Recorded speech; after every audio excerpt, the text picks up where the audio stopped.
नर्मदायै नमः प्रातः नर्मदायै नमो निशि। नमस्ते नर्मदे देवी त्राहि मां भवसागरात्। आज हम पुनः करीब 7-8 माह के बाद आप लोगों से के सामने चर्चा कर रहे हैं। ये 5 माह हमारे और भारती के नर्मदा जी की परिक्रमा में व्यतीत हुए। तो जैसा कि आदरणीय मनोहर दुबे साहब ने कहा था कि सबसे पहले हम लोग नर्मदा जी के कुछ आध्यात्मिक अनुभवों के ऊपर चर्चा करें।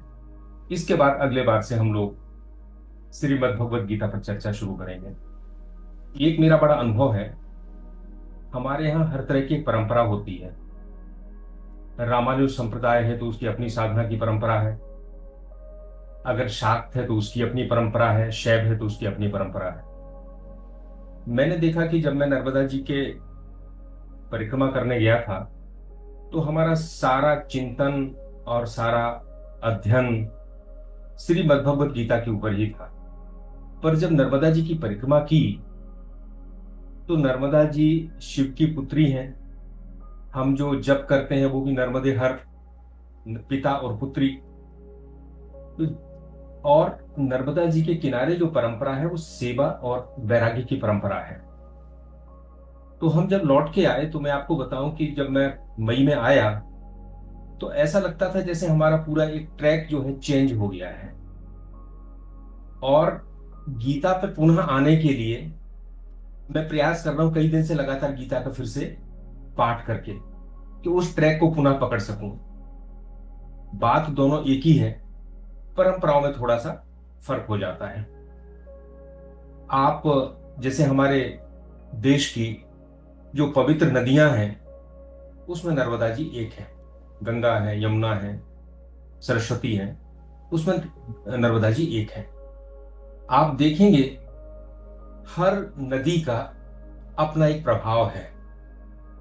आप गंगा के किनारे चले जाएं, आपको वहां पे अधिकतर ज्ञान मार्गी संत मिलेंगे।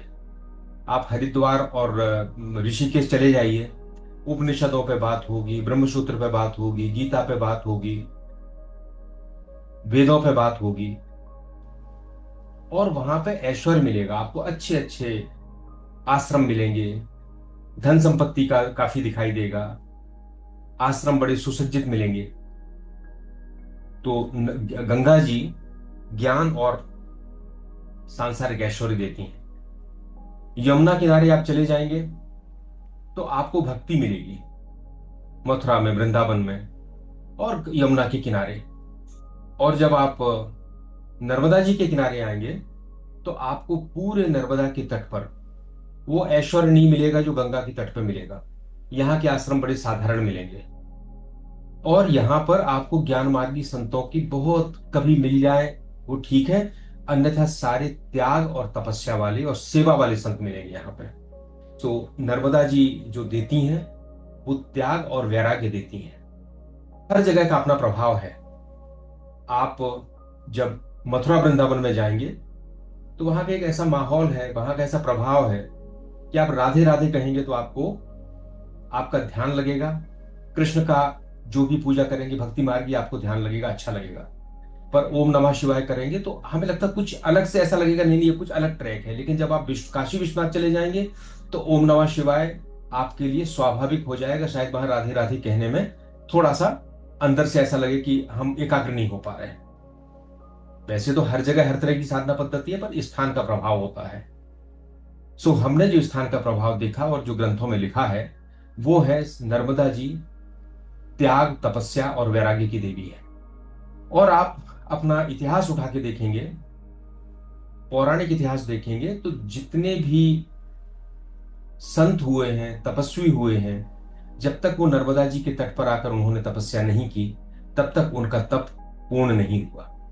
शंकराचार्य जी भी आए, केरल से चल के आए, लेकिन उनको अपने गुरु ओंकारेश्वर में जाके मिले। जावाली ऋषि आए तो उन्होंने, जबलपुर में उनका तपस्या स्थल है। परशुराम जी का जन्म हुआ, जमदाग्नि जी थे, वो भी नर्मदा जी के किनारे थे। और आधुनिक युग में हम देखें तो अभी जब हम नर्मदा परिक्रमा पे गए तो हमको गुजरात में एक स्थान मिला जहां पर श्री अरविंदो ने काली की साधना की थी और उनको काली का साक्षात्कार हुआ था। केवल यहाँ नहीं, हम दूसरे धर्मों की भी बात करें तो हमारे बहुत से जैन मित्र हैं, तो वो बताते हैं कि आचार्य विद्यासागर जी महाराज ने 3 जगह नर्मदा किनारे अपने मंदिरों का निर्माण किया। वहां वो रहे और उन्होंने कहा था कि नर्मदा किनारे जो ध्यान और शांति है वो अन्यत्र जगह बड़ा मुश्किल होता है। सो हर धर्म के व्यक्ति ने, जिसने भी शांति, साधना, त्याग और वैराग्य की खोज करना चाहिए, वो नर्मदा तट पर प्राप्त हुआ है। और पुराण में ऐसा कहते हैं कि दूसरी नदियों में जो स्नान का पुण्य होता है वो नर्मदा जी के दर्शन मात्र से प्राप्त हो जाता है। सो ऐसी पौराणिक नर्मदा नदी, उनकी परिक्रमा, हम चूंकि हमसे बहुत लोग जुड़े हैं, ऐसे कई लोग ऐसे हैं जो नर्मदा जी की परिक्रमा से परिचित नहीं है, इसलिए हम संक्षेप में 5 मिनट में नर्मदा जी की परिक्रमा के बारे में बताएंगे। नर्मदा जी की लंबाई लगभग 1600 किलोमीटर है और अमरकंटक से निकल के और गुजरात में भड़ोच में जाके वो समुद्र में मिलती हैं। नर्मदा जी को ऐसी नदी माना जाता है जो अमर है। नर्मदा का एक जो संधि विच्छेद है वो ये है, जो मरती नहीं है, और एक संधि विच्छेद है वो इस तरह से है जो सुख देती है। तो मरती नहीं है ये, जो अमर हैं, हर कल्प में रहती हैं। तो आप इससे समझ सकते हैं, अगर इसको साइंटिफिक तरीके से देखें, तो जो टेक्टोनिक फाल्ट लाइन है, टेक्टोनिक प्लेट्स के बीच में जो फाल्ट लाइन थी जिसमें समुद्र था, वो नर्मदा जी जब जब ये भारत में उथल पुथल हुई और समुद्र का पानी वापिस गया, तो जो जो फाल्ट लाइन बनी उससे नर्मदा जी बह के समुद्र में जाना प्रारंभ हुई। इसलिए उनका जो प्रवाह है वो पूर्व की ओर ना होकर, जैसा कि भारत की सारी नदियों का है, अधिकतर नदियों का है, नर्मदा जी पश्चिम की ओर बह के समुद्र में मिलती हैं। इसका मतलब यह हुआ कि जब हिमालय का भी जन्म नहीं हुआ था, तो हिमालय नहीं था तो ना गंगा थी, ना सतलज थी, ना सिंध थी, कोई नदी नहीं थी। उस समय भी नर्मदा जी का अस्तित्व था। तो जब ये पूरा प्रायद्वीप बन रहा था हमारा, उस समय भी नर्मदा जी थी। और पुराण ये कहता है कि हर कल्प में नर्मदा जी रहती हैं। बहुत सी पौराणिक कथाएं हैं, आपको स्कंद पुराण में मिलती हैं, वायु पुराण में मिलती हैं, और और भी कई पुराणों में मिलती हैं। स्कंद पुराण का तो रेवा खंड है, वो पूरा ही नर्मदा जी की परिक्रमा का ही बताता है कि कहाँ से कहाँ जाए, कहाँ से कहाँ जाए। और ये मार्कंडेय ऋषि ने परिक्रमा की थी। सो नर्मदा जी के किनारे के जितने तीर्थ हैं, इसके बाद यहाँ जाओ, इसके बाद यहाँ जाओ, इसके बाद यहाँ जाओ, इसका ये पुण्य है, इसका ये फल है, वो सारे तीर्थों के बारे में नर्मदा जी के रेवाखंड में बताया गया है। कथाएं जो है पौराणिक, वो तो करीब करीब, कुछ कथाएं तो भागीरथ की कथा से मिलती हैं कि पुरुरवा, हिरण्य तेजा, पुरुतकुशु, ऐसे कई राजा लोग हुए हैं अलग अलग कल्पों में जिन्होंने तपस्या की और नर्मदा जी को पृथ्वी पर लाए। ये माना जाता है कि शिव की पुत्री हैं। एक कथा कहती है कि शिव जब तांडव नृत्य कर रहे थे तो उनका जो श्वेत कर्ण निकले, पसीना निकला, उससे नर्मदा जी की उत्पत्ति हुई। एक कथा कहती है कि वो तप कर रहे थे तो तप की गर्मी से जो गर्मी प्रकट हुई, उससे जो श्वेत निकला, पसीना निकला, उससे नर्मदा जी की उत्पत्ति हुई।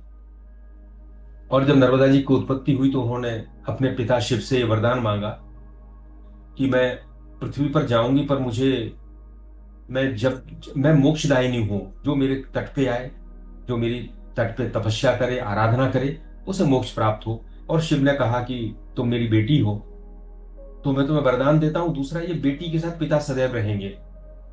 इसलिए जहां नर्मदा है वहां शिव है। इसलिए शिव, नर्मदा का हर कंकड़, हर पत्थर शिवलिंग माना जाता है और बगैर किसी प्राण प्रतिष्ठा के उनकी पूजा की जाती है। तो नर्मदा का कंकर कंकर शंकर है। नर्मदा जी की जब आप परिक्रमा करते हैं तो उनको आप दो दृष्टियों से देखते हैं। हमारे सारे देवताओं के 3 रूप होते हैं। एक होता है आधि भौतिक, एक आधि दैविक, और एक होता है आध्यात्मिक। सो आधि भौतिक रूप तो वो होता है जो दिखाई देता है, जैसे हमें आसमान पे सूर्य दिखाई दे रहा है, तो सूर्य देवता का ये आधि भौतिक रूप है। हम नर्मदा जी के किनारे चलते हैं तो हमें नर्मदा जी के दर्शन होते हैं, तो ये उनका आधि भौतिक रूप है।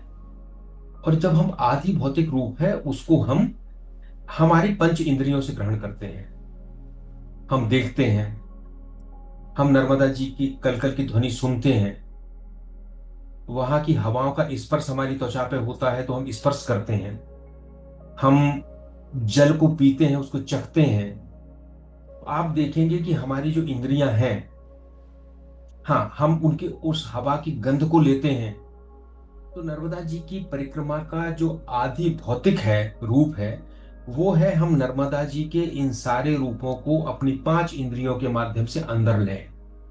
हम लोग जब यात्रा करते थे तो प्रयास करते थे कि जहां भी हमको जंगल और एक ऐसा ऐसा स्थान मिले जो बड़ा सुंदर है, जहां पे लोग नहीं है, शोरगुल नहीं है, और अधिकतर स्थान तो ऐसे ही है, वहां पर नर्मदा जी के किनारे बैठना, नर्मदा अष्टक का जाप करना, और नर्मदा जी को पूरे 5 इंद्रियों से ग्रहण करने का प्रयास करना, उनके साथ एक रूप होना। इतने सुंदर दृश्य आते हैं नर्मदा जी के उसमें कि आप भूल जाते हैं, मतलब वास्तव में जब ऐसा बैठते हैं ना तो संसार याद ही नहीं रहता है, एक ध्यान की अवस्था आ जाती है। इसी को हम कहते हैं नर्मदा जी का सौंदर्य जो हमें दिखाई दिया। और एक बड़ी प्रसिद्ध पुस्तक है जो आदरणीय अमृतलाल बिगड़ जी ने लिखी है, उसका नाम है सौंदर्य की नदी नर्मदा। और इसी सौंदर्य को उन्होंने बहुत अच्छा काव्यात्मक रूप से, एक अच्छे साहित्यकार भी थे, चित्रकार भी थे, उन्होंने अपनी अमर कृतियां दी नर्मदा जी के ऊपर। लेकिन वो सारी कृतियां नर्मदा जी के आदि भौतिक रूप है उसके ऊपर है। समाज भी है, लोग भी हैं, नर्मदा जी हैं, पर्वतों की कितने सुंदर पर्वत हैं, कैसे पक्षी हैं, कैसा जल कल कल करके बहता है, ये सारी चीजें बहुत अच्छा वर्णन है। अब एक दूसरा रूप होता है, वो होता है आदि दैविक। आदि दैविक रूप क्या होता है? जैसे सूर्य की आराधना कुंती ने की और सूर्य देवता के रूप में सामने प्रकट हो गए। हम नर्मदा जी के लिए कहते हैं कि नर्मदा जी की आराधना करते हैं तो नर्मदा जी दर्शन देंगी कैसे? मगर पे बैठी हुई हैं और नर्मदा जी हमको दर्शन दे रही हैं। तो ये उनका हुआ आदि आदि दैविक रूप। हम सारी साधना आदि आदि आदि दैविक रूप की करते हैं। और तीसरा होता है आध्यात्मिक रूप। सो आध्यात्मिक रूप क्या होता है? जैसे सूर्य है, हमारे शरीर के अंदर सारे देव बैठे हुए हैं जो अलग अलग चीजों को कंट्रोल करते हैं। जैसे आंख का देवता सूर्य है। आंख ठीक है, हमारे साथ समेश जी बैठे जुड़े हुए हैं कैलिफोर्निया से, और मुझे मालूम है वो काफी इसके आई हॉस्पिटल्स वगैरह से जुड़े हैं। तो आंख एक तो इंस्ट्रूमेंट है, हमारा इंस्ट्रूमेंट खराब हो जाता है, डॉक्टर रेटिना बदल देते हैं, कॉर्निया चेंज कर देते हैं और चीजें कर देते हैं। पर अंदर जो आंख के माध्यम से, उस इंस्ट्रूमेंट के माध्यम से अंदर जो रोशनी जा रही है उसको कौन ग्रहण करता है? जो चेतन ग्रहण करता है, जो उस ब्रह्म का अंश है, उस ईश्वर का अंश है जो उसको ग्रहण करता है, उसको हम कहते हैं सूर्य, कि वो हमारे अंदर बैठा। तो वो हो गया हमारा आध्यात्मिक स्वरूप, हमारे शरीर के अंदर जो बैठा हुआ है। कई बार ये होता है कि व्यक्ति जन्म से अंधा होता है, उसके अंदर उस देव की कृपा नहीं है, तो आंख ठीक होने के बावजूद भी उसको दिखाई नहीं देगा, इंस्ट्रूमेंट ठीक होगा पर उसको दिखाई नहीं देगा, अंदर उसकी संवेदनाएं ग्रहण ही नहीं करेगा उसका शरीर। इसी तरह अगर अंदर ठीक है, देवता ठीक है, तो इंस्ट्रूमेंट खराब हो जाएगा तो हम उसको ठीक कर सकते हैं, दिखाई देना शुरू हो जाएगा। तो नर्मदा जी का जो दैविक स्वरूप है और आध्यात्मिक स्वरूप है, तो जब हम परिक्रमा करते हैं तो हम ये प्रार्थना करते हैं कि वो स्वरूप हमारे अंदर जागृत हो, वो हमें दैविक रूप से नर्मदा जी दर्शन दें। लेकिन दर्शन थोड़ा सा कठिन होता है। क्यों? क्योंकि दर्शन के लिए हमारी उतनी योग्यता होना चाहिए, उतनी हमारी प्योरिटी होना चाहिए, और हम लोग सामान्य रूप से उस स्थिति में नहीं है कि इतने प्योर हो कि नर्मदा जी की परिक्रमा करें और नर्मदा जी प्रकट होकर दर्शन दे दें। हाँ, कुछ संकेत मिलते हैं जिनको हमें लगता है कि हाँ भाई, नर्मदा मैया हमारी जगह जगह मदद कर रही है। कुछ ऐसे संकेत मिलते हैं जिसमें हम लोग चर्चा करें। तो हमारी यात्रा का उद्देश्य नर्मदा जी की उस आध्यात्मिक और दैविक स्वरूप की उपासना और उस आध्यात्मिक स्वरूप को अपने अंदर अनुभव करना। अब आध्यात्मिक स्वरूप जो होता है, अध्यात्म सबके लिए एक है, माध्यम अलग अलग हो सकते हैं। अध्यात्म क्या है? तो गीता में कहा गया है, अक्षरम परमम ब्रह्म स्वभावोध्यात्मम उच्यते। जो अक्षर ब्रह्म है उसका स्वभाव है वही आध्यात्म है। और सारे जो धर्म की प्रक्रियाएं हैं जो हम करते हैं, चाहे यात्रा करें, उपवास करें या कुछ भी करें, उनका उद्देश्य होता है कि जो वो आध्यात्मिक भाव है, जो ब्रह्म का स्वभाव है, वो मेरे अंदर पैदा हो जाए।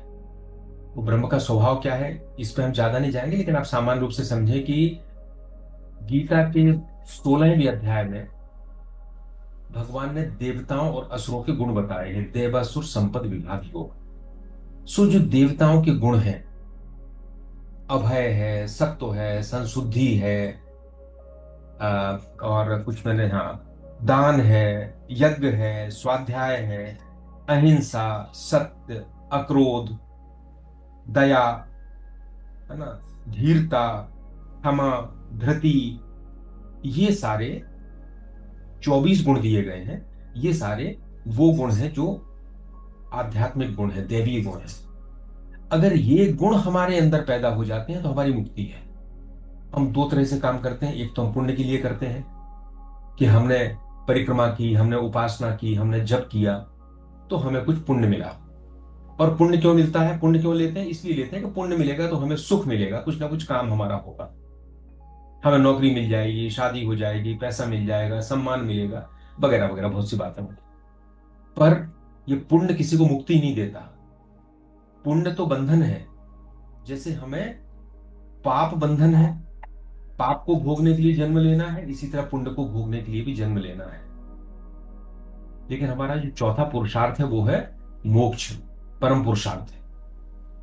उसके लिए हमें जन्म मृत्यु से परे जाना है, और परे तब जाएंगे जब हमारे अंदर आध्यात्मिक गुण प्रकट होंगे, तो हमारी वो यात्रा प्रारंभ हो जाएगी।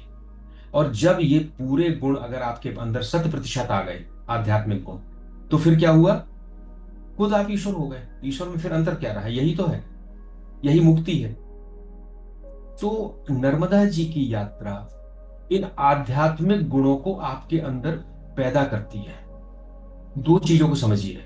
हम प्रवचन सुनते हैं तो हमें ये गुण याद हो जाते हैं कि ये गुण हमारे अंदर होना चाहिए।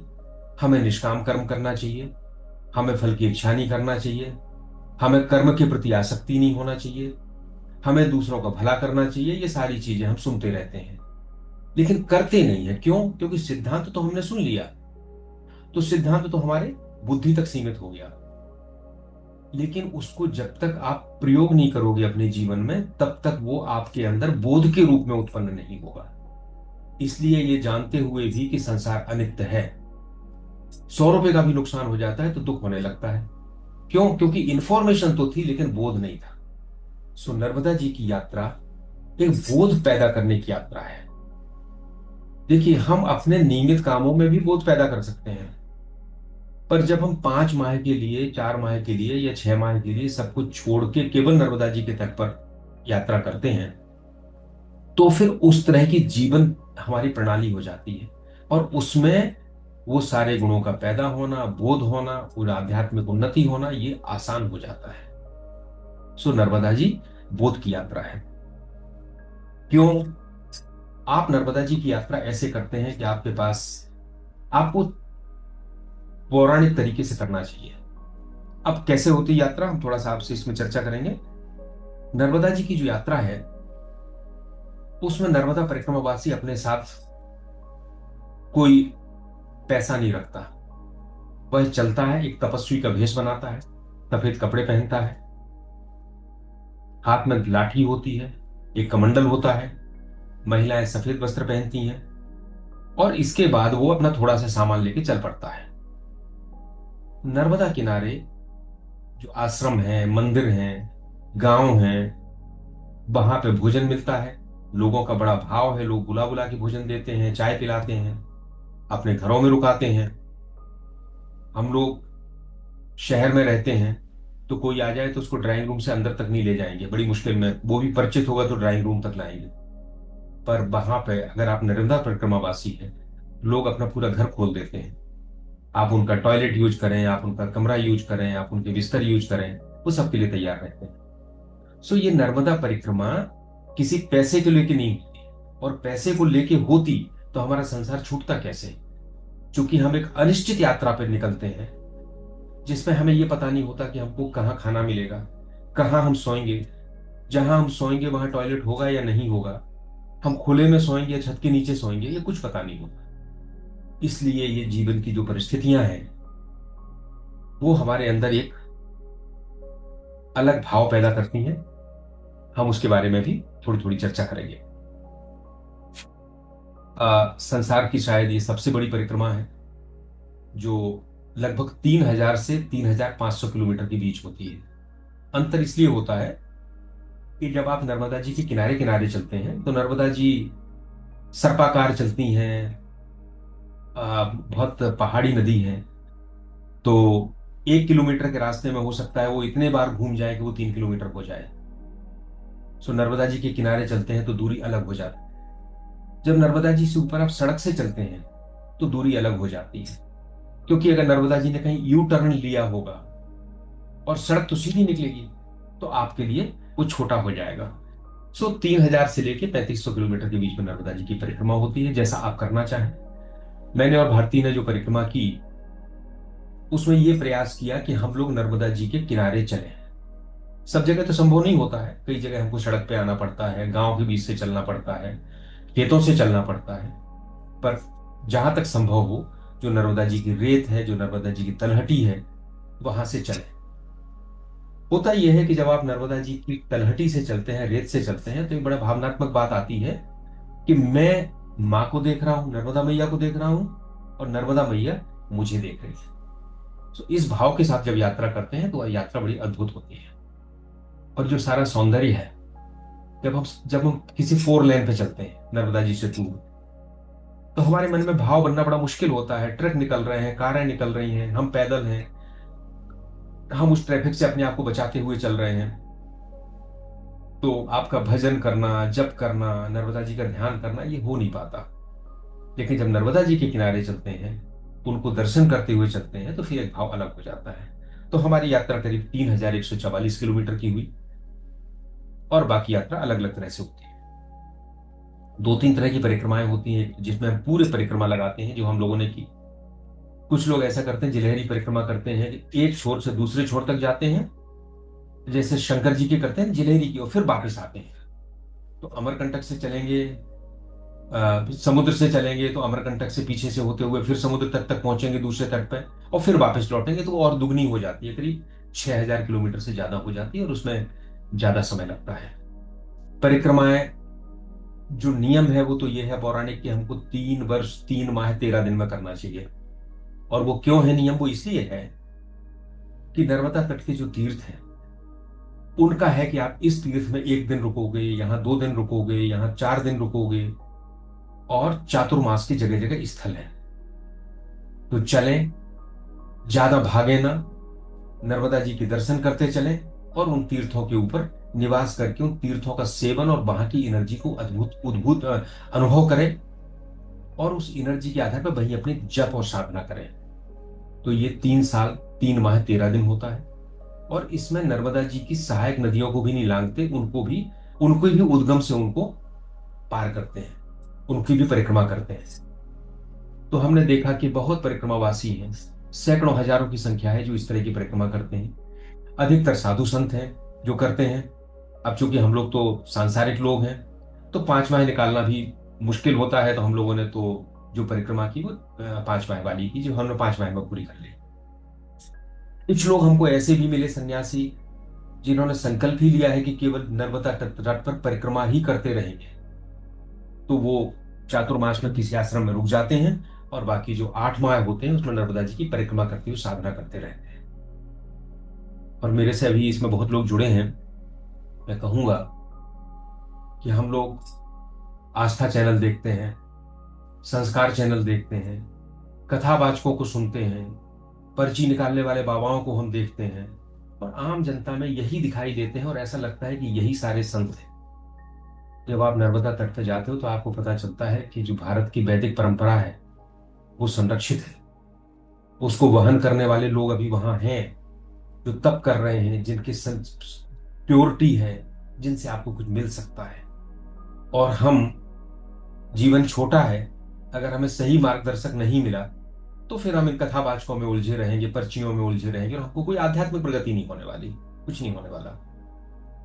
तो नर्मदा तट पे जाने के बाद एक आंखें खुल जाती हैं। देखने के बाद हम लोगों को बहुत संत मिले, कई ऐसे तपस्वी संत मिले जिसके बारे में जितना समय होगा हम लोग थोड़ी चर्चा करेंगे। अब नियम ये होता है कि हम लोग सूर्योदय से चलते हैं, सूर्यास्त तक चलते हैं नर्मदा जी के किनारे। जब आप जल के साथ चलते हैं तो आपको किसी मैप की जरूरत नहीं होती, नक्शे की जरूरत नहीं होती है। नर्मदा जी हैं, आप चले जाइए, उन्हीं की परिक्रमा करना है। पर जब संभव नहीं होता, क्योंकि कई बार नर्मदा जी का जल दोनों तरफ पहाड़ है, वहां तक आ गया, डैम बन गया, तो आप जा नहीं सकते किनारे, तो आपको सड़क लेना पड़ेगी थोड़े समय के लिए। तो बहुत सी मार्गदर्शिकाएं हैं जो छपी हैं, कुछ ऐप्स हैं जिनसे आप देख सकते हैं। और सबसे बड़ी बात यह होती है कि जिस रास्ते आप चलते हैं उस रास्ते पे जो मछुआरा है, स्नान करने वाले लोग हैं, खेती करने वाले लोग हैं, वो मिल जाते हैं। उनसे हम लोग आगे का पूछ लेते हैं। सो सामान्य रूप से पता होता है कि हम आज चलेंगे तो 20 किलोमीटर बाद हमें अमुक आश्रम मिल जाएगा और उस आश्रम में हम रुक जाएंगे। पर होता यह है कि जब आप चलते हैं तो आपको ये नहीं पता कि नर्मदा जी के किनारे जो रास्ता है वो कैसा है। हम लोग लिंगा घाट के पास थे, तो पूरा जो नर्मदा जी का तट था वो बड़े बड़े बोल्डर से पटा हुआ था। मतलब 1 किलोमीटर 1.5 किलोमीटर में 4-4 5-5 फीट चौड़े और 2-2 3-3 फीट ऊंचे बोल्डर पटे हुए थे। अब उस बोल्डर पे चढ़ना और उतरना, तो पता चला कि 1 किलोमीटर चलने में ही 1 घंटा लग गया। कई जगह ऐसे दुर्गम तट आते हैं कि जैसे नर्मदा जी के किनारे पहाड़ है और वो पहाड़ जो है सीधा नर्मदा जी के अंदर समा गया है। पता चला वो 30 डिग्री का वहां पे स्लोप है। उस स्लोप के ऊपर से आपको चलना है, इधर नर्मदा जी है, इधर पहाड़ है। पहाड़ के ऊपर आप जा नहीं सकते क्योंकि उसका स्लोप बड़ा होता जा रहा है। तो ऐसी जगह आपको टाइम ज्यादा लगता है, तो ये पता नहीं चलता कि हम एक दिन में कितना चल पाएंगे। तो कई बार ऐसा होता है कि हम पहुंच भी जाते हैं आपने जहां सोचा था, कई बार नहीं भी पहुंच पाते हैं। जब नर्मदा जी के किनारे चलते हैं तो आश्रम तो मिलते हैं रहने के लिए, पर एक बात होती है कि जैसे ही शाम होती है और नर्मदा जी के तट पर अंधेरा होने लगता है, तो फिर आप तट पर नहीं चल सकते, क्योंकि वहां फिसलन है, खाइयां हैं, जंगल है। कई बार सांप वगैरह मिलते हैं हम लोगों को। कई बार ऐसा हुआ कि हम लोग घास में से जा रहे हैं और बड़े सांप सामने से निकल गए। कई बार ऐसा हुआ कि चलते चलते नर्मदा तट पे हमने देखा, रे ये तो सामने 7 फीट दूर पे, 8 फीट दूर पे बहुत बड़ा मगर बैठा हुआ है। हमें देख के वो नर्मदा जी में कूद गया। कई बार ऐसा हुआ कि बड़ा अजगर हम लोगों को मिला, कि हम लोग जा रहे हैं, सामने बहुत बड़ा अजगर जो है चला जा रहा है। ऐसे अलग अलग होते हैं। कई बार जो खेत है नर्मदा जी के किनारे, उसमें लोग सिंचाई कर देते हैं कगार के ऊपर। जब हम चलते हैं तो फिसलन हो जाती है और बड़ा डर लगता है। कई बार ऐसा लगता है कि नीचे 10 फीट पर नर्मदा जी बह रही हैं, फिसल के नीचे न चले जाएं। तो इस तरह की कठिनाइयां धीरे धीरे आती रहती हैं। तो हम रात में नहीं चल सकते इस कारण से। तो हम लोग ये करते थे कि शाम को 4 बजे के बाद सामान्य रूप से हम लोग ऊपर आ जाया करते थे चलने के लिए। फिर कोई गांव का रास्ता पकड़ लेते थे या जो भी पास का रास्ता होता था, और अगले स्टेज तक, अगले जगह तक पहुंच जाते। सुबह फिर नर्मदा जी के तट पे आके चलना शुरू करते थे। कई बार नर्मदा तट पे ही आश्रम मिल जाता है, तो आप एक से दूसरी जगह जा सकते हैं। नर्मदा जी की परिक्रमा, चूंकि परिक्रमा है, हम किसी मंदिर की परिक्रमा करते हैं तो कभी जूते नहीं पहनते, एक आदर देते हैं।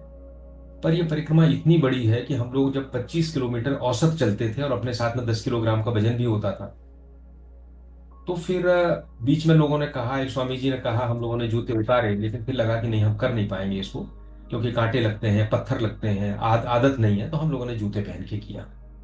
लेकिन हमारे साथ एक साथी थे जिनका दृढ़ निश्चय था कि हम जूते नहीं पहनेंगे। तो उनको क्या करना पड़ा, नर्मदा तट छोड़ना पड़ा। फिर उन्होंने रोड से उसकी यात्रा की। उनकी अपनी श्रद्धा है, लेकिन हम लोगों का मानना यह था कि हम रोड से करेंगे तो हमें नर्मदा जी के दर्शन नहीं होंगे, तो हमारे मन में भाव पैदा नहीं होगा, तो भले हम जूते पहने रहे पर हम नर्मदा तट से करें। जब हम लोग 3 साल की यात्रा करते हैं तो फिर एक दिन में 5-6 किलोमीटर चलते हैं। तब संभव होता है कि आप जूते ना पहने, आराम आराम से पैर रखते हुए चले जाएं। ये हम अपनी बात कर रहे हैं, लेकिन हमने जो सन्यासी देखे हैं, तपस्वी देखे हैं, वो तो मतलब इतना अपने आप के शरीर को इतना कठोर कर लेते हैं कि वो बगैर किसी जूते चप्पल के, हमने ऐसा देखा जैसे नर्मदा तट पर उड़ते हुए चले जा रहे हैं, इतनी तेज स्पीड से जाते हैं। ऐसे सन्यासी बड़े दुर्लभ होते हैं, वो नर्मदा के जंगलों में ही आपको मिलते हैं, जो बड़ी कृपा होती है। उसके बारे में हमें जहां मिले हम बताएंगे। नर्मदा जी के तट पे जब चलते हैं तो पैसा नहीं होता, तो नियम जो है वो भिक्षा लेने का है। भिक्षा मांगते हैं। पहले 5 घरों में भिक्षा मांगी जाती थी, और भिक्षा का अर्थ है कि हम अपने अहंकार को तोड़ दें। पर अब जैसे संपन्नता आई है, आश्रम बने हैं, तो लोगों ने अब आपको खाना देना शुरू कर दिया है, तो भिक्षा मांगने की सामान्यतः जरूरत नहीं पड़ती है। लेकिन आप भिक्षा मांगते नहीं है, लेकिन आपको भिक्षा मिलती है। जब हम लोगों ने यात्रा शुरू की तो कुछ एक आध दिन बाद की बात है, कोई मोटरसाइकिल पास में रुकी, उसने 10-10 रुपए हम दोनों को दिए, कहा बाबा मैया आप लोग चाय पी लेना आगे जाके। तो एकदम ऐसे अहंकार को चोट लगती है, अरे ये 10 रुपए मुझे दे रहा है कि चाय पी लेना आगे जाके। लेकिन जब धीरे धीरे करके ये चीज सामान्य हो जाती है, हम किसी फल वाले के पास से निकलते थे, वो 2 केले तोड़ के दे देता था। कोई सब्जी वाला एक ककड़ी दे देता था कि आप लोग इसको खा लो। कोई परिवार वाला बुला लेता था, बाबा आ जाइए चाय पी लीजिए हमारे यहाँ आके। तो ये सारी चीजें, भिक्षा तो नहीं मांगना पड़ती लेकिन भिक्षा मिलती है। और जो ये सारी चीजें होती हैं, इससे आपका अहंकार समाप्त होता है। जब हम आश्रमों में जाते हैं, वहां कोई भेदभाव नहीं है। हम बहुत बार कई धर्मों के बारे में, हम दूसरे धर्मों के बारे में बात करते हैं और बड़ा शहर में रहते हैं तो कहते हैं अरे भाई उनमें तो बड़ी समानता है, भेदभाव नहीं है। आप कभी जो नर्मदा तट के किनारे जो आश्रम है उनमें जाके देखिए, उस पूरी परंपरा को देखिए, कोई भेदभाव नहीं। शाम को जाते हैं, एक कमरा है या एक छपरी है या दहलान है, उसमें लाइन से सब लोग सो रहे हैं, कुछ नहीं पता कि कौन बाबा है, कौन कहाँ का है, कौन बंगाल का है, कौन महाराष्ट्र का है, कौन मध्य प्रदेश का है। महिला पुरुष में भी कोई भेद नहीं है ज्यादा, वहां ऐसे भाव होते हैं कि महिलाएं भी उसी कमरे में सोती हैं, पुरुष भी वहीं सोते हैं। थोड़ा कठिन होता है जब हम लोग शहर से जाते हैं, तो हमारा अपना बाथरूम होता है, बड़ा साफ सुथरा होता है, अपना बेडरूम होता है। लेकिन वहां एक ही बाथरूम है, हो सकता है उसमें 10 लोग लाइन लगा के खड़े हैं, और हो सकता है बाथरूम टॉयलेट कोई ना, तो आपको जंगल में जाना है, आपको अपनी व्यवस्था खुद करना है। इस तरह की परेशानियां थोड़ी बहुत आती हैं। लेकिन ये जब वहां रहते हैं, वहां जब खाना मिलता है तो हम अपनी थाली लेके जाते हैं कि भाई हमें खाना दे दो। हम अपना भोजन की थाली लेके जाते हैं, मांगते हैं। ये सारी चीजें जो हम अहंकार छोड़ने की बात करते हैं सामान्य जीवन में, उसका प्रैक्टिकल होता है। हम एक शहर में गए, हम लोग जा रहे थे, तो रास्ते में उस दिन कोई भोजन वगैरह नहीं मिला, कुछ था नहीं वहां पे। तो हम लोग जब 10-12 किलोमीटर चल के थक गए, 12-1 बजे, तो हम लोग बैठे हुए थे, तो एक व्यक्ति का फोन आया, वो सोशल मीडिया से मेरे से परिचित था, मैं जानता भी नहीं। तो उसने कहा कि हमारा आश्रम फला फला जगह पे, हमारा फार्म हाउस है, आप वहां जाके भोजन कर लें, हम व्यवस्था करवा देते हैं। संयोग देखिए कि हम लोग जहां बैठे थे उससे 1 फरलांग दूर ही या 100 मीटर दूर ही उसका आश्रम, अब उसका फार्म हाउस था। आश्चर्य की बात यह कि उधर तो हमें कुछ मिल नहीं रहा था, हम सीधे चले जा रहे थे। हम आगे निकल जाते तो हम वापस नहीं लौटते। कई घटनाएं होती है, ऐसा लगता है कि मैया हमारे व्यवस्था कर रही है कि हम भूखे ना रह जाए। एक दिन हम लोगों को भोजन नहीं मिला, 3 बजे सड़क पे जा रहे थे, एक कार रुकी, उसने उतने खाकरे हमें दिए दोनों को, जो दोनों के लिए पर्याप्त थे, 10 खाकरे दिए और कहा ये ले लो, चले गए। पर जब हम खाना खाते तब तो हमें कभी खाकरे नहीं मिले।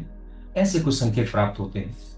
तो जो मैं बता रहा था कि जिनका फार्म हाउस था उनके यहाँ हम चले गए, हमने वहां पे भोजन किया दोनों ने। वहां से चले तो वो बड़े आदमी थे, आगे शहर था, तो बोले कि आप तो मेरे शहर में आइए, आप निकलेंगे ही वहां से, और वहां पे मेरा शोरूम है, तो आप मेरे शोरूम पे जरूर आइए, आपके चरण रज पड़ जाए, हमारा शोरूम पवित्र हो जाएगा। क्या होता है कि जो नर्मदा परिक्रमावासी है, वो नर्मदा जी के जल को लेके चलते हैं। तो जो जिनका भाव होता है वो ये मानते हैं कि इनके साथ नर्मदा मैया खुद चल रही हैं। सो इसी भाव से गांव वाले बुलाते हैं कि हमारे घर आइए, आप 10 मिनट के लिए भले आप पानी पी लीजिए आके, पर आ जाइए, मना मत करिए, थोड़ी सी चाय पी लीजिए। बहुत आग्रह करते हैं। कई तो मतलब आपको बताएं कि उदास हो जाते हैं अगर आप मना कर दें कि हम आपके यहाँ नहीं आएंगे, क्योंकि उनको लगता है कि मैया ने हमारे घर आने से मना कर दिया।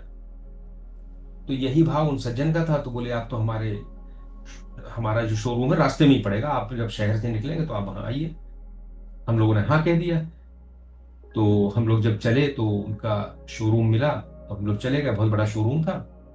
तो लेकिन था यह कि वो खुद वहां नहीं थे उस समय जब हम लोग पहुंचे। एक दिन पहले बात हुई थी, तो उनके पिताजी बैठे थे, तो उन्होंने हम लोगों को देखा, तो उनको लगा कि ये कोई परिक्रमावासी है, भिखारी है, पैसा मांगने आ रहे हैं। तो जब हम लोग उनके सीढ़ी चढ़ने लगे, तो उन्होंने पहले ही बड़े अपमान के साथ कहा कि भागो यहां से, यहां मत आओ। ऐसा लगा, एकदम एक धक्का सा लगा। भाई जीवन में कभी ऐसा नहीं हुआ कि कोई हम कहीं जाए और कोई ऐसा कह दे। हमारा अपना ईगो, एक मिनट लगा कि इसको जरा अच्छी सुना दें इसको कि क्या है। दूसरी बार थोड़ा प्रयास किया, उन्होंने फिर मना कर दिया। हम लोगों ने सोचा नहीं, देखो मैया जो स्थितियां देती हैं वो आपका ये भी देती हैं कि आप अपने मान अपमान को किस रूप में ले रहे हैं। हमें अभी तो तपस्या में है, हमें यही इसको इसी रूप में देना है।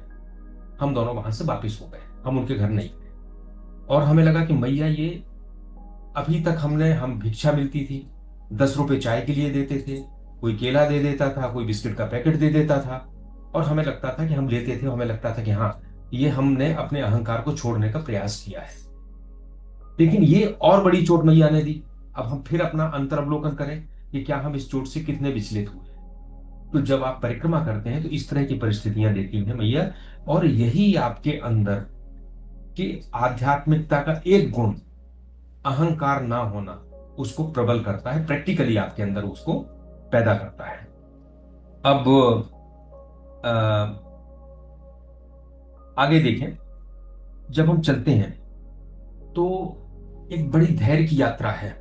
आपको 5 माह तक निरंतर चलना है, रोज 25 किलोमीटर औसत। सुबह से चलते हैं 8 बजे से, 7 बजे से, जैसा सूर्योदय होता है, स्नान करके पूजा करके, और सूर्य अस्त तक चलते रहते हैं। होता यह है कि जब हम सामान्य जीवन में रहते हैं तो हमें धैर्य नहीं, हम बड़े इम्पेशेंट होते हैं। और धैर्य एक बहुत बड़ा आध्यात्मिक गुण है। आप पूजा करते हैं, जप करते हैं, आपको तत्काल लाभ तो दिखाई नहीं देता, लेकिन हम मानते हैं कि जो हमने जप किया, पूजा किया, इसने, ये हमारे साथ आ गया और हमारे जन्म जन्म के संस्कारों में ये जुड़ गया। और जैसे जैसे आगे बढ़ते जाएंगे, अगर जन्म जन्म की यात्रा जब हमारी होती जाएगी तो किसी जन्म में हमको मुक्ति प्राप्त होगी, क्योंकि ये जो हम कर रहे हैं धीरे धीरे जुड़ रहा है। तो ये बड़ा धैर्य है, पेशेंस बहुत बड़ा गुण है। तो जब आप इस यात्रा में चलते हैं तो आपको पेशेंस बहुत रखना पड़ता है। एक आश्रम सामने दिखता है, नर्मदा किनारे के 4 किलोमीटर सामने दिख रहा है, चलते चलते हो सकता है आपको 2 घंटे लग जाए, इतना कठिन मार्ग। आप कहीं पहुंचे, आपको पता नहीं भोजन मिलेगा या नहीं मिलेगा, आपको धैर्य रखना पड़ेगा, हो सकता है मिल जाए, हो सकता है ना मिले। सो आपके अंदर ये यात्रा धैर्य पैदा कर देती है।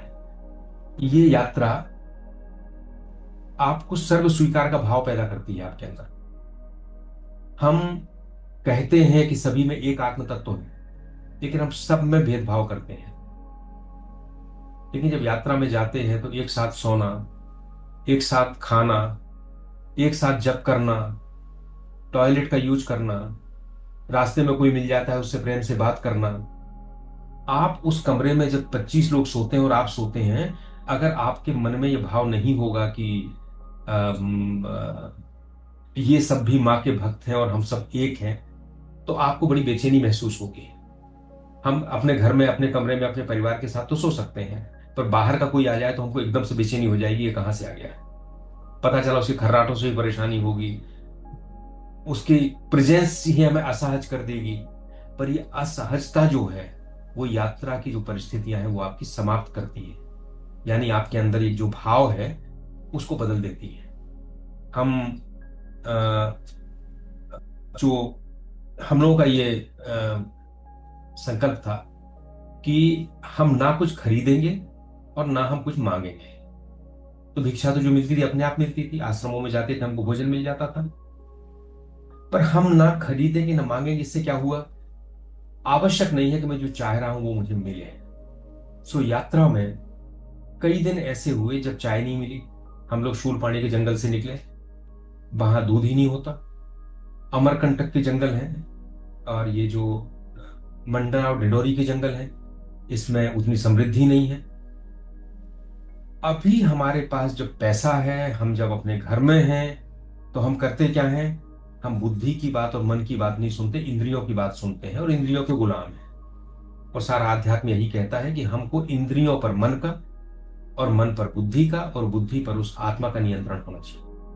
तो जब इस यात्रा में चलते हैं तो मन कहता है चाय पीना है, पर कोई देने वाला नहीं। तो आपको क्या करना पड़ेगा, अपने जो इंद्रिय, जो मुंह आपका और जो आपका पेट चाय मांग रहा है, उसको नियंत्रित करना पड़ेगा कि नहीं, अब नहीं मिलेगा तो नहीं चाहिए। आगे चले, भोजन अच्छा चाहिए, लेकिन पता चला कि मोटे मोटे रोटा मिल रहे हैं, पानी जैसी दाल मिल रही है। कई जगह बहुत अच्छा मिलता है, 56 प्रकार के भोग मिलते हैं आपको, कई जगह ऐसा भी हो जाता है। सो इस अनिश्चितता में हमें वो नहीं मिलता जो मेरी इंद्रियां चाहती हैं। इसलिए उन इंद्रियों को समझाने के लिए हमारा मन प्रबल होता है, बुद्धि प्रबल होती है, और एक आध्यात्म का जो मार्ग है, जो साधना के द्वारा हम करते हैं, वो अपने आप होना शुरू हो जाता है।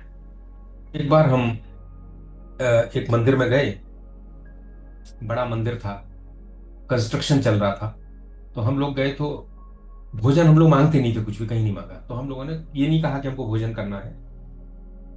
हमने कहा कि आसन कहाँ लगाते हैं। आसन का मतलब होता है हम अपना बिस्तर लगा के कहाँ आराम कर लें। सवेरे से चले हुए थे, दोपहर हो गया था। तो उन्होंने कहा कि आप, एक गौशाला है, गौशाला में जाके आराम कर लीजिए।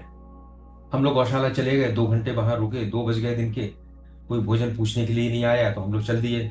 चल दिए तो अचानक एक आदमी आया अंदर, जब हम लोग चलने की तैयारी थी, बोला आपने भोजन किया कि नहीं। हमने कहा नहीं किया। तो बड़ा दुखी हुआ। उसने तुरंत मंदिर वालों को बुला के लाया, हम लोगों को ले गया, भोजन कराया। बोला हम कभी इस गौशाला में आते नहीं थे, पता नहीं आज मैं जा रहा था, मेरे क्या क्या मन में आया कि मैं गौशाला में चला जाऊं। तो आप लोग मिल गए, तो आपको हमने भोजन करा दिया। तो मैया, हर परिक्रमावासी की इस तरह के कुछ संकेत मिलते हैं कि हाँ, हमारी सुख सुविधा के लिए, हमारी रक्षा के लिए मैया हमारे साथ है। एक दिन क्या हुआ कि हम लोग चले जा रहे थे। ये जो घटनाएं हैं, ये कुछ घटनाएं घटनाएं तो इतनी हैं कि 5 माह की घटनाएं बताऊं मैं तो 5 महीने, 5 घंटे भी कम पड़ेंगे। पर हमारे पास समय का भी अभाव है। तो हमारा उद्देश्य ये है कि हम आपको ये बता सकें कि नर्मदा परिक्रमा में किस प्रकार से आपके आध्यात्मिक गुणों का उदय होता है और किस प्रकार से आपको मां की अनुभूति होती है। अनुभूति की हम बात करें तो कई बार ये होता है कि नर्मदा परिक्रमा करके आने वाले की समाज में प्रतिष्ठा बढ़ जाती है, जो नर्मदा किनारे के क्षेत्र हैं। और अगर वो ये कह दे कि मुझे मैया के दर्शन हो गए, तब तो प्रतिष्ठा और ज्यादा बढ़ जाएगी। पर क्या दर्शन इतना आसान है? दर्शन के लिए कहते हैं जानत तुम्हें तुम्हें हुई जाई। तुमको जान लेता है, दर्शन कर लेता है, तो तुम ही जैसा, ईश्वर जैसे ही हो जाता है। ब्रह्म को जानकर ब्रह्म हो जाता है। ब्रह्मविद ब्रह्मेद भवति। तो इसी तरह से हम कहें कि साक्षात कोई देवता दर्शन देते हैं तो देते हैं, लेकिन वो बहुत ऊंची स्थिति होती है। हर किसी परिक्रमावासी को संकेत मैया जरूर देती हैं। एक दिन क्या हुआ कि हम लोग चले जा रहे थे, गर्मी का समय था, रेत पे जा रहे थे। तो सामने से एक परिवार आया। उसमें पिता जो था वो एक बच्ची को गोद में लिया था और पत्नी थी साथ। मेरे पास आया, उसने हम दोनों के पास में जो है बच्ची को नीचे उतारा और पैर पकड़ लिए और बोला कि मेरी बच्ची बहुत बीमार है और आप तो संत भगवान हो, आप इसको आशीर्वाद दे दो। तो ऐसी चीजें तो अब हम लोगों ने तो कभी, इस तरह की आशीर्वाद देना, कोई हमसे संत कहे, ऐसा बड़ा एकदम हमारे लिए एक अनोखी सी बात थी। हमने उसको कहा नहीं नहीं, हम बता दो कहाँ तुमने इलाज कराया, क्या कराया, ऐसा पूछना शुरू किया। बोला नहीं नहीं, हमें तो आप तो आशीर्वाद दो, मैया से प्रार्थना करो मेरी बिटिया ठीक हो जाए। खैर, अब हमने उसके आशीर्वाद दिया। उसको हमने फिर भी पूछा कि तुम कहाँ इलाज करा रहे हो, तो उसने बताया। तो हमने डॉक्टर का पर्चा देखा, तो किसी ऐसे साधारण क्वैक का पर्चा था, कोई अच्छा क्वालिफाइड डॉक्टर नहीं होगा।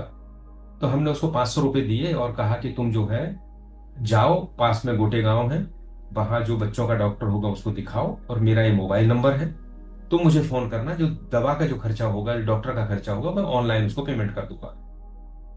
उसने 500 रुपये नहीं लिए। बोला बस आशीर्वाद चाहिए। बच्ची को मैंने पैसे भी दिए। तो वो मुझसे कहता है कि जो सामने जो पहाड़ी है, इस पे जो सामने मंदिर दिख रहा है, उसके पीछे मैं रहता हूँ, और आप जब परिक्रमा करके आओ तो ये यहाँ पर रुकना अपने यहाँ।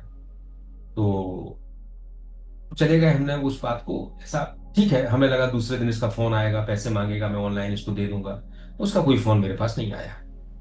और मैंने उससे फोन नंबर पूछा था, तो बोला मुझे फोन नंबर याद नहीं है, मेरे पास फोन नहीं है, अभी नहीं है फोन, फोन नंबर याद नहीं है। तो हमने अपना नंबर उसको दे दिया।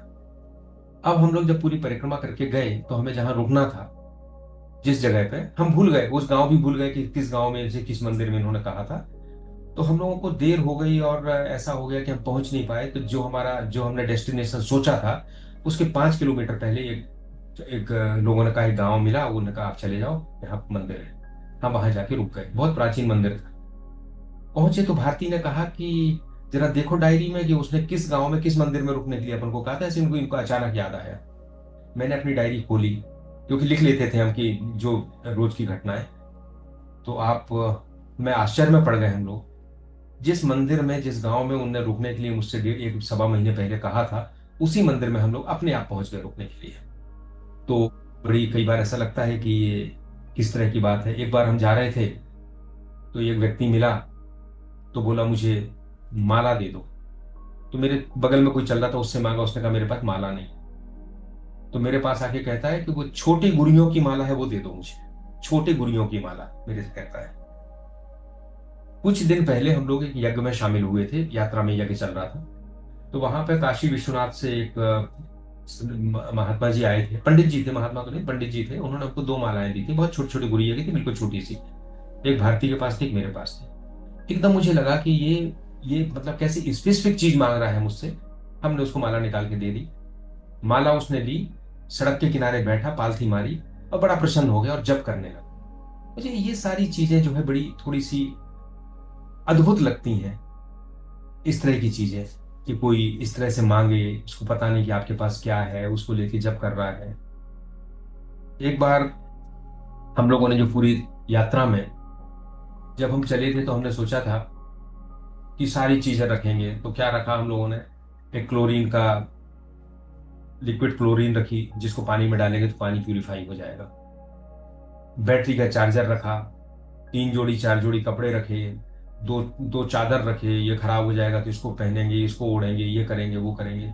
पर जब चले और अपनी पीठ पर वजन था तो वजन ज्यादा हो गया। ज्यादा हो गया तो धीरे धीरे कम करना शुरू किया, क्लोरीन की बोतल अलग कर दी, फिर चार्जर अलग कर दिया, कपड़े कम कर दिए, केवल एक बिस्तर बचा। 7 6 7 7 किलो 8 किलो पे हम उस वजन को ले आए। उस 7 किलो के वजन में, जिसमें केवल दो जोड़ी कपड़े थे, एक रात के पहनने के लिए था और बाकी चादर और बिस्तर और थोड़ा बहुत सामान था, उसमें बिना पैसे के जब 5 महीने हमने यात्रा की, तो क्या हुआ। हमसे लोग कहते थे, प्रवचन देते थे कि घर में जितना सामान रखा है, ये सामान आपके किसी काम का नहीं है, जीवन के लिए आवश्यक नहीं है, ये तो विलासिता का है, जीवन तो बहुत कम में चलता है। तो जब ये सुनते थे तो विश्वास नहीं होता, पर जब इस यात्रा को किया तो लगा, अरे 5 माह की जीवन हमारा चल गया, हमने कोई पैसा खर्च नहीं किया, हमारे पास कोई सामान नहीं था और हम पहले से ज्यादा खुश हैं। तो ये जो अपरिग्रह की बात है, ये बोध है कि संसार में जो चीजें हैं वो इतने काम की नहीं है, जिसको जो जीवन के लिए काम की है वो चीजें, उनका कोई कीमत नहीं है, वो तो निःशुल्क है। हवा हो, पानी हो, और जिनमें भी शुल्क लगता है वो सारी चीजें हमारे जीवन के लिए बिल्कुल आवश्यक नहीं। अगर भगवान ने ऐसा नहीं बनाया होता तब तो गरीब आदमी जी ही नहीं पाता। तो इस तरह के जो भाव पैदा होते हैं कि हमारे पास हम्म, ये सब जो कुछ भी है सब बेकार है, सबका उपयोग नहीं है, तो ये भाव पैदा हो रहा है, एक आध्यात्मिकता पैदा हो रही है। तो आप देखिए धीरे धीरे कितने तरह के गुण नर्मदा जी की यात्रा आपके अंदर पैदा कर रही है। हम सेवा सीखते हैं, हमने कभी देखो एक कृतज्ञता, हम संसार में रहते हैं तो हम लेन देन करते हैं, हम कुछ देते हैं, कोई हमें कुछ देता है। लेकिन हमने केवल किताबों में सीखा है कि कोई कृतज्ञ होता है, लोगों की सेवा करता है बिना किसी अपेक्षा के। नर्मदा तट पे आप जाते हैं, आश्रम हो, गृहस्थ हो। अच्छा एक चीज और मैं आपको बताऊं, मैं ये नहीं कह रहा है कि नर्मदा तट पर रहने वाले सारे आम आम लोग भी संत हैं, नहीं, वो भी साधारण व्यक्ति हैं, वो भी आपस में झगड़े करते हैं, उनके भी मुकदमे चलते हैं, पुलिस थाने हैं, सब कुछ है। लेकिन उनका हमारे प्रति जो भाव होता है वो बड़ा अद्भुत होता है। वो बगैर किसी अपेक्षा के हमको देते हैं। उनको पता भी नहीं कि ये कौन है, कहां से आए हैं, उन्होंने हमको भोजन कराया, सारी सुविधाएं दी और हम चल दिए, हम भूल गए, वो भी भूल गए। तो ये मन में एक कृतज्ञता का भाव पैदा होता है जो हमारे मन से खत्म होता जा रहा है। तो 5 महीने के बाद जब व्यक्ति आता है तो कृतज्ञ हो जाता है। मैं अपने भोपाल से अपने आश्रम होशंगाबाद जाता हूँ। सच बताऊं, इस यात्रा के पहले हमें जितने यात्री मिलते थे, कुछ मिलते थे, हम चुपचाप अपने कार में फर्ज से निकल जाया करते थे, कभी नहीं देखते थे कि ये कितने कष्ट में है। पर अब जब ये कर आए हैं तो ऐसा लगता है, जब कोई चलता हुआ व्यक्ति दिखता है, कोई यात्री दिखता है, कोई परिक्रमावासी दिखता है, तो लगता है कि हम कुछ अपने गाड़ी में लेके चले, कभी इसको संतरा दे दें, इसको पानी दे दें, इसको कोई और मदद कर दें, क्योंकि ये इस तरह से चल रहा है। तो जो ये कृतज्ञता का भाव है, दूसरे को समझने का भाव है, ये यात्रा पैदा करती है। आ, कई बार आपका जो अहंकार है, वो तो बात हमने की है कि वो समाप्त होता है।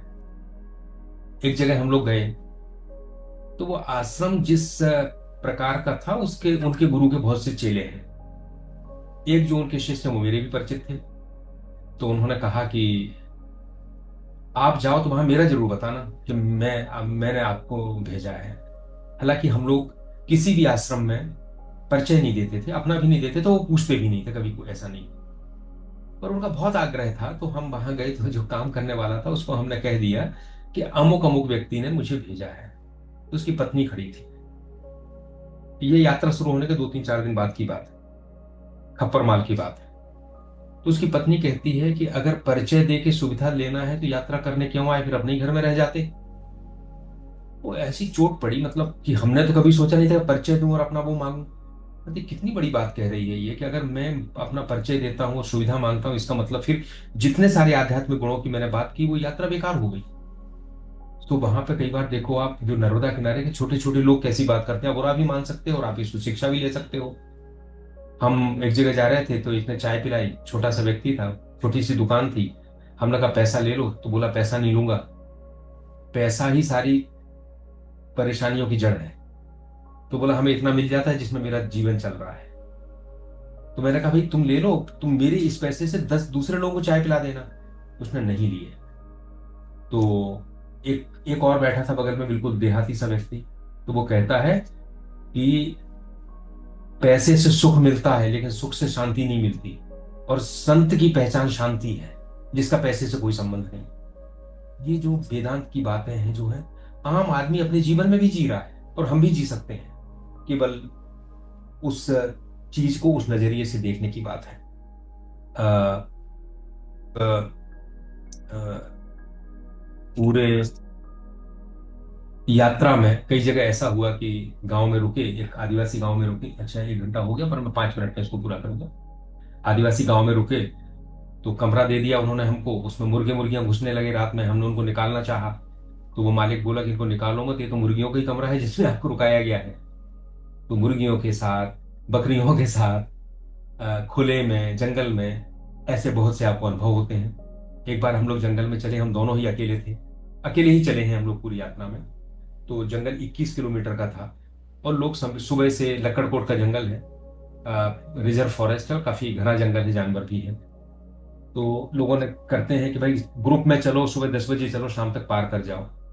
पर किसी ने मुझे बताया कि 13 किलोमीटर का रास्ता भी, उससे आप चले जाओ। हम लोगों ने सोचा शायद ये रास्ता ऐसा है कि जो सड़क होगी अच्छी तो हम चले जाएंगे इस पे। पर जब हम उस रास्ते पे शाम को 3 बजे चलना शुरू किए तो पता चला वो तो घुर जंगल में पहुंच गए हम लोग। पूरा जंगल केवल छोटी सी पगडंडी, और 4 बजे तो बड़े बड़े पेड़ों के बीच में अंधेरा होने लगा। पता चला कि अभी तो 13 किलोमीटर जाना है, कुछ भी नहीं बीच में। तो अब क्या होता है इसमें, बहुत भय, भय स्वाभाविक आपको लगेगा। मुझे तो लगता था, भारती को नहीं लगता था। भारती कहे कि भाई अब शेर आ जाए, भालू आ जाए, तो हम तो कुछ कर नहीं सकते, मैया का नाम लो और जो ये जंगल है इसका आनंद लो, कितनी अच्छी हवा चल रही है, कितनी अच्छी चिड़ियां बोल रही हैं। हम लोग चले, अंधेरा हो गया, अंधेरा बिल्कुल भागते हुए गए, बोल्डर पड़े हुए थे। हम पहुंचे जब, तो कहीं हमें गाय का गोबर दिखाई दिया। तो हम लोगों ने कहा अरे गाय का गोबर है, इसका मतलब गांव पास में आ गया। पहुंचे तो बिल्कुल रात हो चुकी थी, गांव वालों ने हमको रुकवाया एक चबूतरे पे। सब अच्छा हुआ। लेकिन जब आप इन भय की परिस्थितियों से निकलते हैं, तब आपके अंदर अभय पैदा होता है। आप जब ताले चाबी में अपने घर के अंदर बंद करके रखते हैं तो हमारा पूरा विश्वास किस पे होता है, उस ताले के ऊपर होता है। हमने अपना मेन गेट बंद कर दिया, हमने अपने कमरे को बंद कर दिया, फिर हम सो जाते हैं। लेकिन जब इन परिस्थितियों से गुजरते हैं तो ईश्वर के ऊपर फिर विश्वास होता है। एक एक और अंतिम उदाहरण लेकर हम इसको बंद करेंगे।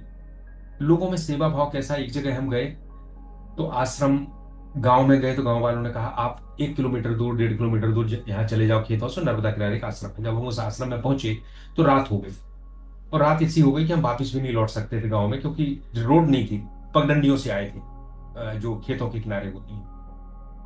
वहां पहुंचे तो वहां कुछ नहीं थी, ताला लगा हुआ था। हमने कहा कहाँ जाए। संयोग की बात कि 2 परिक्रमावासी नर्मदा जी के किनारे से चढ़ के और आ गए, तो हम लोग 4 लोग हो गए। कुछ नहीं, वहां एक मोबाइल नंबर लिखा था, हमने फोन किया तो पता चला बाबा जी जो है वो जबलपुर के मेडिकल कॉलेज में भर्ती है। तो हमने कहा महाराज जी हम आ गए हैं, क्या करें। तो उन्होंने कहा कि एक अलमारी देखो, उसमें सामान रखा है, आप लोग खाना बना लो और सो जाओ। उस अलमारी में आटा था, आलू थे, मिर्ची थी और नमक था। हम लोगों ने वहीं धूनी जलाई, धूनी पे खाना बनाया, आलू आलू भूने, उनको भरता बनाया, रोटी बनाई और खाया। मैं आपसे कहना ये चाहता हूं कि जो महात्मा संत उस आश्रम में बीमार था, छोड़ के चला गया था, उसको भी इतनी चिंता थी कि परिक्रमावासी आएंगे, तो जाने के पहले वो सारा आटा और सारी चीज रख के गया था। और किसी गांव वाले ने वो आटा और दाल और सब्जी, वो सब्जी और जो भी था वो उठाया नहीं। हमने खाया, हम वहां छोड़ के आ गए, दूसरा परिक्रमावासी कोई आएगा दूसरे दिन, वो भी अपना भोजन बना लेगा और इस भाव के साथ। और उस आश्रम में एक और था, बहुत सारे लाल चींटे थे। हम लोग जमीन पर लेटे क्योंकि वो तो बंद था आश्रम, बाहर लेटे, तो वो लाल चींटों की लाइन लगी हुई थी। हमने पहले उसको झाड़ू आड़ू लगा दी, बाहर कर दिया, लेकिन थोड़ी देर बाद पता चला फिर लाइन चली आ रही है। अब आप क्या करेंगे, आपके पास कोई चारा नहीं, आप कहीं जा नहीं सकते, चारों तरफ अंधेरा है, जंगल है। आखिर हमने वही बिस्तर लगाया, हम लोग सो गए चारों लोग। और आप देखिए कि जिस चीते से एक चीटा आ जाए तो डरेंगे, उस चीटे ने किसी ने नहीं काटा रात भर, रात भर वो बिस्तर में चलते रहे। सो मैं कहता हूं कि एक सह अस्तित्व जब पैदा हो जाता है तो प्रकृति भी किसी को बिना कारण के नुकसान नहीं पहुंचाती। सो ये कृतज्ञता का भाव, ये धैर्य, इंद्रियों का नियंत्रण, ये बोध कि थोड़े में ही जीवन चलता है, एक अभय, है ना, ये सारी चीजें जो है, कुछ ऐसी घटनाएं होती हैं जो हमको अपने सिद्धांतों पर पुनर्विचार करने के लिए बाध्य कर देती हैं। हम लोग जयंती माता के मंदिर में थे, तो बात कर्म के ऊपर चल रही थी, ऐसी कुछ चल रहा था कि बंदरों के ऊपर चल रही थी। तो दो तीन चार और परिक्रमावासी आके खड़े हो गए, तो बंदरों की बात हुई कि यहाँ बंदर ऐसा करते हैं वैसा करते हैं। तो मैंने कहा कि जो वृंदावन के बंदर हैं वो मोबाइल और चश्मा छीन लेते हैं, और जब तक आप उनको फ्रूटी या कोई चीज खाने के लिए दोगे तब वो उसके बदले में देंगे, नहीं तो लेके भाग जाते हैं। जो वृंदावन गए होंगे उनको पता है। तो मेरे मुंह से निकल गया कि वहां के बंदर तो डकैत है। तो एक वृंदावन वासी खड़ा हुआ था, तो वो नाराज हो गया, लड़ने के तैयार हो गया, बोले हमारे बंदरों को डकैत कैसे कहा, वो तो छलिया है, डकैत नहीं है। तो हुआ भैया, हमने कहा ठीक है गलती हो गई, डकैत कह दिया। और हमें तो मन में आया कि ये तो कृष्ण का भक्त नहीं है, तो बंदरों का प्रतिनिधि लग रहा है मुझे। लेकिन मेरे मन में जब ये घटना हो गई तो एकदम बात आई गीता की, कि डकैती क्या है, डकैती एक कर्म है। और कर्म कब होगा, जब आपकी उसमें बुद्धि उसमें इन्वॉल्व, जब आप उससे कुछ फल चाहोगे और जब आप उसमें आसक्त होगे तब वो कर्म होगा। लेकिन बंदर, बंदर तो सहज प्रवृत्ति है, उसमें बुद्धि विवेक तो नहीं है। तो जितने भी जानवर हैं वो जो भी कर्म करते हैं, जो भी क्रिया करते हैं, वो कर्म नहीं बनती, ना उनको पाप मिलता है ना पुण्य मिलता है। शेर अगर किसी हिरण को खा जाता है तो शेर को पाप थोड़ी पड़ता, वो तो प्रकृति है। अगर बंदर छीन रहा है तो वो तो उसकी प्रकृति है। तो वो कर्म कैसे हो सकता है? कर्म तभी होगा जब व्यक्ति बुद्धि और विवेक को उसमें उसकी आसक्ति होगी, बुद्धि होगी, तभी कर्म बनेगा। इसलिए कर्म योनि केवल मानव की है और कोई कर्म योनि नहीं है, बाकी सारी योनियां भोग योनि है। सो गीता का ये सिद्धांत जो पिछले 40 वर्षों से मैं पढ़ रहा था, 42 वर्षों से पढ़ रहा था, उस एक घटना ने एकदम क्लैरिटी कर दी कि हमने जो डकैत शब्द कहा ये बिल्कुल तरह से, पूरी तरह से गलत है। कोई जानवर डकैत नहीं हो सकता, कोई जानवर हिंसक नहीं हो सकता, उसकी प्रकृति है, वो वैसा करेगा, उसका कोई पाप पुण्य नहीं है। सो अब वेदांत के जो ये सिद्धांत है, आप धीरे धीरे यात्रा करते हैं तो आपको अपने आप पता चलेगा कि किस तरह होते हैं। अंत में कहते हैं कि जो मांगो वो मैया देती है। तो एक संत ने हमसे बहुत अच्छा किया, आप कहेंगे, देखेंगे आप लोग कहते हैं हमने चाहा कि हमको चाय मिल जाए तो चाय मिल गई, हमने चाहा हमको समोसा मिल जाए तो समोसा मिल गया। तो उन्होंने कहा कि जब आपको इतना बड़ा अवसर मिला है तो आप मूर्खों जो चाय समोसा और खाने की चीजें मांगोगे। आप मां से मांगो तो ये कहो कि वो पिता के दर्शन आपको कराए, वो शिव के दर्शन आपको कराए। तो छोटी मांग लेके इस यात्रा को नहीं करना है, इस यात्रा को एक बड़ी मांग लेके करना है, ऐसी मांग लेके करना है जो दूसरा कोई नहीं दे पाता।